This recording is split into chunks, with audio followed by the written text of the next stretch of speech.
souligner ici que l'Afrique est une Afrique de l'écriture aussi. L'Afrique est de l'oralité, oui, mais pas que de l'oralité.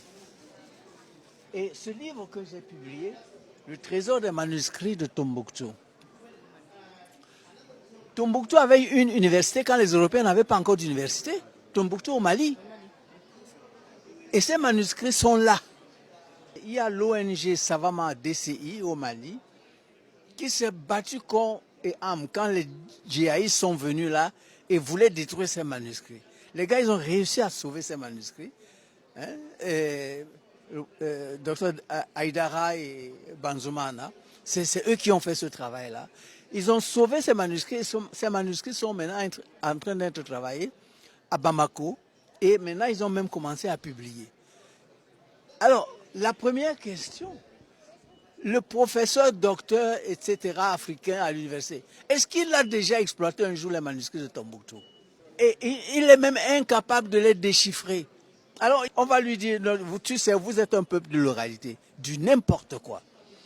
Maintenant, quand vous allez regarder ces écritures africaines, ça c'est l'écriture Mende en Sierra Leone, l'écriture Gadabouzi en Somalie, le Mwangweo au Malawi, l'écriture Akaouli au Nigeria, bon, etc. Ça c'est l'écriture Bamoun. Prenez un professeur camerounais aujourd'hui, en 2018, dites voilà l'écriture Bamoun, voilà ce que le roi Njoya a écrit. S'il est capable de vous déchiffrer ça, il est incapable. Parce que l'école qu'il a formée est une école de génocide intellectuel.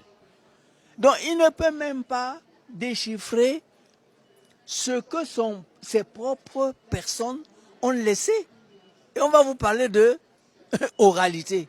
Alors, et ça, ce n'est que quelques exemples. Regardez tout ça. Regardez tout ça. Ce sont des écritures africaines. Mais que les intellectuels africains qui ont été à l'école française ou anglaise sont incapables de déchiffrer. Alors ces écritures-là, ce n'était pas juste pour avoir des modèles, mais c'est parce qu'il y avait des enseignements. Il y avait des enseignements dans ces écritures. N'oubliez pas parce que vous avez été vaincu. Vous avez été vaincu et le vainqueur a interdit tout ça. Le vainqueur a interdit tout ça, clairement. Et il vous a mis dans son école. Regardez par exemple ici, ça, ce sont les minutes d'une juridiction. D'une juridiction d'une femme, n'est-ce pas, qui a été infidèle et qui a eu un amant. Et voilà, regardez la traduction référencée. Mais regardez le texte en CDB, en écriture CDB. Et ça, c'est un arrêt de justice. Alors, le juriste sénégalais, ivoirien, camerounais, il connaît tout ça. Il va vous dire que le droit est venu avec la colonisation de la France. Du n'importe quoi. Du n'importe quoi. Ce sont des génocidés qui parlent comme ça. Et moi, je parle à mes collègues avec beaucoup de sérieux et qu'il faut qu'ils arrêtent ça. Tout de suite. Et qu'il faut qu'ils retournent à l'école.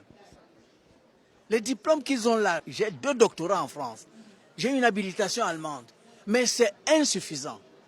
Quel est l'héritage scientifique de l'Afrique?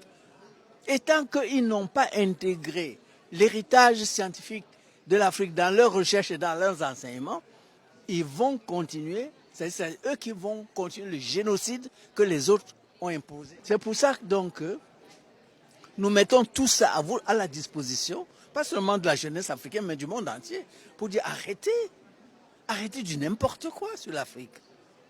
Parce que même les Européens, beaucoup, ils ne savent pas qu'ils sont de mauvaise foi.